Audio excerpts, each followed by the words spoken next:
ಕಾಂಗ್ರೆಸ್ ಸರ್ಕಾರ ಮಾಡ್ತಾ ಇರ್ತಕ್ಕಂಥದ್ದು ಕೇವಲ ನಾಟಕ ಅಷ್ಟೇ. ರಾಜ್ಯದಲ್ಲಿ ಅಧಿಕಾರದಲ್ಲಿ ತಾವು ಇದ್ದೀರಿ, 136 ಶಾಸಕರೊಂದಿಗೆ ಸ್ಪಷ್ಟ ಬಹುಮತದೊಂದಿಗೆ ರಾಜ್ಯದಲ್ಲಿ ಅಧಿಕಾರ ನೀವು ನಡೆಸ್ತಾ ಇದ್ದೀರಿ.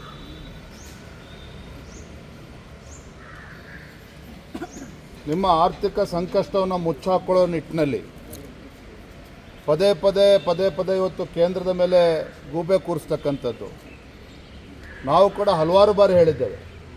ಹಿಂದೆ BJP ಸರ್ಕಾರ ಇದ್ದಾಗ ಬರಗಾಲದ ಸಂದರ್ಭದಲ್ಲಿ ಹೇಗೆ ನಡ್ಕೊಂಡಿದೆ,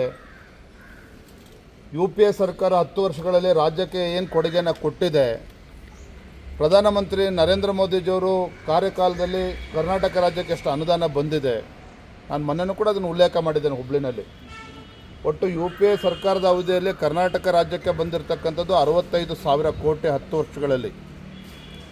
ಭಾರತೀಯ ಜನತಾ ಪಾರ್ಟಿ ನರೇಂದ್ರ ಮೋದಿಜಿಯವರು ದೇಶದ ಪ್ರಧಾನಮಂತ್ರಿ ಆದಮೇಲೆ 2014ರಿಂದ 2023ರವರೆಗೆ ಸುಮಾರು 2,86,000 ಕೋಟಿ ಅನುದಾನವನ್ನು ಕರ್ನಾಟಕ ರಾಜ್ಯಕ್ಕೆ ಕೊಟ್ಟಿರ್ತಕ್ಕಂಥದ್ದು. ಇಷ್ಟುದರ ನಡುವೆಯೂ ಸಹ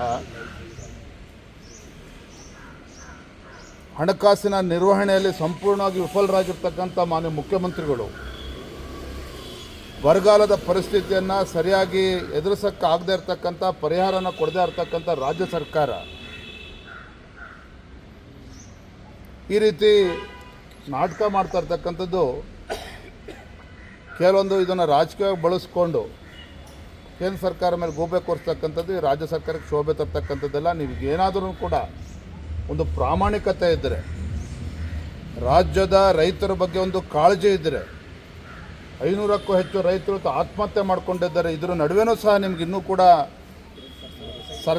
ಸರ್ಕಾರಕ್ಕೆ ಇವತ್ತು ರೈತರ ಸಂಕಷ್ಟಕ್ಕೆ ಇನ್ನೂ ಕೂಡ ಸ್ಪಂದನೆ ಮಾಡೋಕ್ಕೆ ಸಾಧ್ಯ ಆಗಿಲ್ಲ ಅಂತ ಹೇಳಿದ್ರೆ ನಿಜವಾಗ್ಲೂ ಕೂಡ ಇದು ನಾಚಿಕೆಗೇಡಿನ ಸಂಗತಿ. ಇದು ನಾನು ನೇರವಾಗಿ ಮಾತನ್ನು ಹೇಳ್ತೇನೆ. ಮೊದಲು ರೈತರ ಏನು ಸಂಕಷ್ಟದಲ್ಲಿದ್ದಾರೆ ಪರಿಹಾರನ ನೀಡಿ, ಆಮೇಲೆ ಕೇಂದ್ರದಿಂದ ಏನು ಬರಬೇಕು NDRF ನಾಮ್ಸ್ ಪ್ರಕಾರ ಕೇಂದ್ರ ಸರ್ಕಾರದಿಂದ ಬಂದೇ ಬರ್ತದೆ.